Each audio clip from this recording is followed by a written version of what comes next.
Welcome to this edition of the Million Dollar Mastermind podcast. This is where we pick the brains of high achievers from all walks of life and get their hard-earned, real-world insights on winning. I'm your host, Larry Weidel. I'm talking with Joseph Santana. Hello, Joseph. How are you, Larry? It's great to have you on my podcast, and this is different than you being on your podcast. Yes, I like being on this other side of the microphone, or so to speak. The pressure's off. That's right. And so talk to people about what you think in business. What is the accomplishment that you're most proud of that maybe you would have never imagined you would have been able to do once you started out in business? Yeah, so years ago, I was an outsourcing executive, which means that my job was to find ways to drive cheaper, faster, and better services to my clients. And I worked for this little company called Siemens with about 1 million people scattered all around the world. And during that time, one of the things that I discovered was that my sales group was doing a bang-up job of selling more and more business, but we weren't able to keep up with the bench that we needed of leaders in order to fill that business. So if you know anything about outsourcing, if you cannot put a leader in place to take over that new account, you might just lose it to the runner-up because the client wants to get going right away. And so I started to look back at my bench and look at what was going on around me. And what I found was that we had a system that was set up that worked perfectly for most of the men that came to the technical side. It didn't work as well for the women that were coming over to the administrative side. So our system was designed to train the men on the administrative side so that they could be well-rounded and become a top leader. There was no corresponding system for the administrative people that were coming in or the women that were coming in. They were credentialized, smart, but they just didn't have that side. I made one small change, and that small change was I went back to my HR organization and said, hey, put in a corresponding training program or another module that's for this particular group, and that so that we can bring them up to speed as well. The net result was at the end of the year was a 17% increase in profit, and year over year, double-digit increases in profit. And that's when I got religion. That's when I realized, hey, you know what? If you figure out ways to utilize this new workforce more broadly, more widely, and more effectively, it's going to turn into revenue for your company. And how did that play out in the real world? How did that play out? Did you notice? What were things that just stuck out to you other than the numbers once it was done? Well, one of the things that stuck out to me was, I was hanging on to more talent, which I needed. You know that in this game, especially in the outsourcing game, what you're selling is your people's talent and smarts. So I was getting more talent. I wasn't getting just talent from one side of the equation. I was getting it from both. And the other thing that stuck out to me was I began to become a detective that looked at my operation and asked myself, what areas do I have that I'm underutilizing because I'm not set up to fully support whatever group of people it is or whatever operation it is. And as a result, that's why I gradually transitioned over and started doing the work I started doing in the area that I currently run my business. And that set you up. I guess that put you in a position where you had unique insights where you went out. Now you're chairman of the CDO PowerCircle. And talk about what that is. Yeah, so that's an association of people. They're called chief diversity officers. But the reason why I started this association was because most of the groups that existed before, and I had been part of some of those groups. In fact, I helped certain companies develop some of their groups, but most of them were boxed into this whole celebrating holidays, putting up pretty little icons on their website during certain times of the year to celebrate different types of, and I did not see how that alone was going to drive some kind of a business benefit. And moving deeper into the 21st century, I saw that there was a need to be able to address that because the workforce is changing and organizations big and small have to be able to attract workers from that workforce and also be able to address that market. So I brought this group together as a group that's very business focused in terms of what they do. So they're bringing benefits to different people that are in the organization, but they're doing it in such a way that it helps the organization to be more effective in securing clients, securing business, and securing top talent. Now, how did you get started in business and work your way up the ladder to where you were running a 300-person employee, multi-million-dollar wing of Siemens? Where was Siemens located at that time? At that time, my office was located in New York City. So I had the New York City territory. Yeah. And that was that particular area. Yeah. So if you look at my career, Larry, it's kind of a zigzag is the best way that I can describe it. So I went to school and studied finance. So by education, I was an accountant. But then back in I would say like the 80s and so forth, I could see that technology was taking over a lot of the accounting roles. So I used to work on Wall Street, and we used to do all types of reports that required a lot of bookkeeping and accounting people to track different securities and different buckets. And I literally could see that all this was being put into automated systems. And in fact, I participated as an advisor on committees to help the programmers to design systems that would take over some of that work. But I also realized that I was phasing out a lot of jobs in my particular area. Yeah. And I enjoyed the work in the systems area so much because I could see that it was the future. So I moved from that accounting field and I became a systems analyst that automated all types of practices and processes. And I did it for a couple of brokerage houses. From there, I moved again when I saw that most of the work that was being done in technology, the stuff that I was enjoying doing, was being outsourced now to vendors. And more organizations were focusing in on their core, and they were taking these things like IT and so forth, and they were putting them out there to business practice outsourcing companies. And so, again, what I did was I pivoted and I moved into business process outsourcing of IT. That was what Siemens was doing at the time. I started out managing one of their accounts, which happened to be a brokerage house, Morgan Stanley. And then from there, I ended up heading the group and all of the operations in the New York, New Jersey, northern area. So would it be fair to say you developed a niche for systems, and then that turned into outsourcing these systems? And because you were doing it inside companies, but then you were seeing what was happening to the industry. You didn't want to be behind the curve. Correct, Larry. Correct. And I think the way the future was going. Yes, and I think that what I was doing back then, and I think I do it somewhat instinctively because I've always been interested in looking out and seeing where things are going and repositioning. I think that gives people a tremendous advantage. But I think that what I was doing back then, which was good for me, is actually vital for people today. If you're a young entrepreneur today, or you're in a business, or you're working for a large corporation, you have to be looking out 5 or 10 years in terms of where things are going, because things are moving so fast. I'll give you a quick example. Think about a year ago, just a year ago around this time, who was talking about ChatGPT? Right. No one. All of a sudden, it just exploded on the scene. Now, here's the thing. ChatGPT 3 implies there was a ChatGPT 2 and a ChatGPT 1. Right. So that means that all of this stuff was in the works and was being developed, and people were just going on about it until all of a sudden in November it exploded on the scene. Yeah. Professionals today and business owners cannot afford to let things explode on the scene. They have to have their hand on the pulse.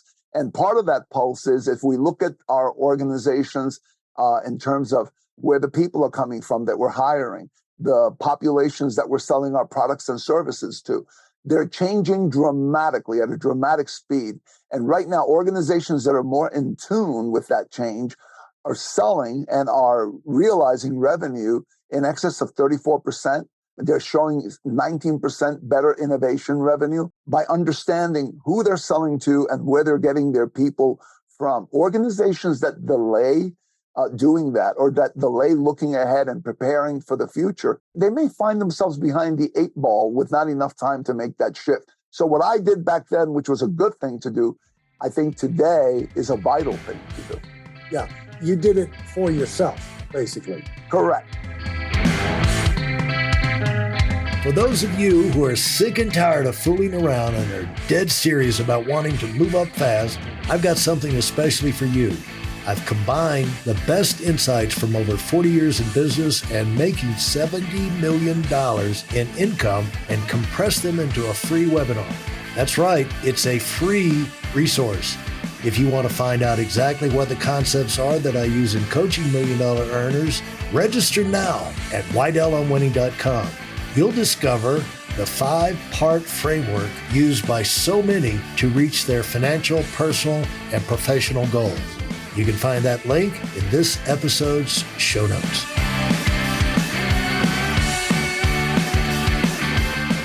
And what do you remember is your driving motivations as a young man coming up and looking at the job market, thinking about your future? What were things that excited you that you looked for, and how did you evaluate the marketplace out there? What did you think you could be good at? What did you think, I just don't want to do? I just don't like that. You know, it's interesting, Larry, you're asking me that question now. So in retrospect, I'm a lot smarter than I was back then. So Right. if you asked me that question years ago, I would sort of wonder, well, I'm not sure, but I'm going in this direction. But looking back and looking at the dots that connect my trajectory and the direction I've been going in, if I look back, I realize that there were two things that always excited me a lot. One was I always liked to be the person who was involved in the next new thing. I was always looking for how to develop the next solution, how to do something different. So that's something that's always been a driver. And then the other has been an equally strong appetite for a certain degree of independence. And what I mean by that is that the roles that I was most attracted to in organizations were roles that gave me the most autonomy. So usually, like, for example, when I was the head of outsourcing, my boss was like miles away, and we met maybe once, every couple of quarters to talk about how my profitability was doing. And so long as my numbers were good, it didn't matter how I got there exactly. So I had complete autonomy. So I think those two factors have been the driving factor in my personal career. And you point out that you can build, if you look for the right situation, there are places where you can work for a big corporation, but you can build your own company within a company inside there by being in the leadership role, working your way up to where you're in one of those arenas that you have to move fast. You got to make a lot of decisions. And it's probably maybe a little specialized for the CEOs and people up at the planning group level to want to get buried in the minutia. And they just let Joseph do it, That's right. Yeah. That's right. And interesting enough, for me, it was exciting to do that. But I think today, again, organizations need people like that. They need intrapreneurs. They need people who are entrepreneurial, but are inside the organization. Because today it's not about, let's look at yesterday's best practices. Today it's about, let's look forward at what's coming, and let's come up with a clever solution to either make lemonade out of a lemon or seize an opportunity faster than anybody else is going to do it. So it's all about that forward, driving, looking at the windshield, not the rear view mirror. And for people who want to be an entrepreneur, but see it's so far down the road and they're going to have to transition into that. One good way to move in that direction is to look for a place where you can be an intrapreneur, because inside that company, you have a lot of opportunities to meet people, to get experiences, to do things that if you were self-funding or starting up from scratch, you probably would take you a while to get to where you could pick up that kind of experience. And those kind of experience and contacts are invaluable when you get out there on your own. Absolutely. Absolutely. It's really important to make those contacts, get those experiences. The other thing is you're literally playing with someone else's money as you're learning, because you're going to make mistakes. I mean, everybody, that's how you learn. If you don't walk out on the edge, you don't know how far you can go. So you're going to make mistakes, but you learn by applying yourself to your job as an entrepreneur. And, I think that there are more places where you can do that than most people would think. For one thing, a lot of times, one of the things that I believe is really important is rather than trying to fit yourself into a job and say, this is the job, now let me shave off all my edges and fit into this square hole. I think it's better to look at a job and look at your totality and ask yourself, what can I uniquely bring to this role that I can only bring to this role because I am this combination of skill sets that might be different from someone else's. So you and I might get the same job, but Larry will do it one way because Larry is gifted in certain areas that I am not, and I'll do it in another way. And by doing that, I'm developing a better, more efficient, powerful, successful version of myself using all my skills. And eventually, then if you do go out on your own and you strike out and start doing something really entrepreneurial where you start a new business, you'll do it with more of a totality of yourself, and you won't be a Me Too company that's doing something someone else is doing because you're Larry and you're unique and you've brought all of yourself into this. Well, I'm never going to be great trying to be somebody else, and you're never going to be great stifling yourself. And there's a point at which you've got to say, I got to be me. I got to be the great me. I can't be the average me, but if I'm going to be great, I've got to be myself, and you got to take some chances. Where did you find yourself taking chances early on? You're in a position where you got 300 people to keep up with. That's kind of crazy inside a multinational corporation. And what is that like for you as a guy who just used to be you? And all of a sudden now you got all of these moving parts inside significant companies, and significant roles, significant things you're changing inside these companies. A lot of responsibility, zero back to you. And so what's that like dealing with that emotionally? Well, dealing with it emotionally depends on the person. Like, I'm the kind of person who gets excited by things like that, whereas some people get scared, right? But that you can harness that. You can harness those feelings, and you can use them to propel you forward. So in short, one of the things that I realize in my different careers that I've had and the different roles that I've had as I've been moving through is that in order to be effective in a new role, it's not just about learn a couple of skills and execute entirely the way you would have years ago. You literally have to reinvent yourself. You have to ask yourself, who do I have to be in order to be successful in this role? What do I already have that I bring from past experience? And what do I need to add because it's something brand new? So I did that in that role, and I really focused a lot, because there were a lot of people, I really focused a lot on how do I develop rockstar managers? How do I develop people that I can really count on, who I know will take care of the 20 or 30 people they have, who in turn will be taken care of by the next layer, so that I can then focus on what I need to focus on, because there's no way that I can run this orchestra by running to each instrument and playing each one by myself. So I have to find ways of building up all my players and all the other people who manage those players. Fortunately, I was surrounded by some pretty smart people who were able to take on those roles. And then later on, when I went into the other area that I went into later on, which is what I built my business on later on, this whole area of building up organizations and people who can make them effective in attracting that new workforce and developing and deploying that new workforce.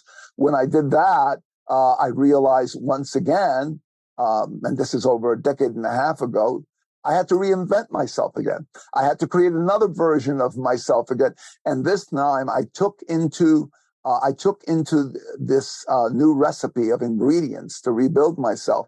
My experience as a business person, plus my experience and knowledge in the area of futurism and being a futurist and being able to read the different tea leaves and prepare for all the different possibilities and the outcomes, added that to then the understanding of how it is that by leveraging people, you can address markets. And then that's where my association, I think, stands as being different and unique in what it offers and what it does compared to others, because it is a combination of all those different talents and gifts. And again, very similar to when I was at Siemens and I had that large crew, I needed to develop really strong managers. In this particular case, what I needed to do is I needed to be selective about who I brought into my association. I needed to pick people to bring in who had the capacity to grow, develop, and be able to accomplish the things that needed to be accomplished to make a difference. So I couldn't just have an association where if someone was breathing, if someone could fog a mirror and they were in that particular field and they gave me a check, they were in. So we are selective about who we accept for that reason, because by having that selectivity, we have that strong team. Thanks for listening to the Million Dollar Mastermind.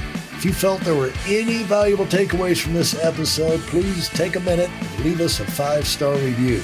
Your feedback is important and really helps us get the word out to a wider audience. Remember, we have a valuable webinar that is absolutely free. Register for it right now at weidelonwinning.com. Thanks for listening.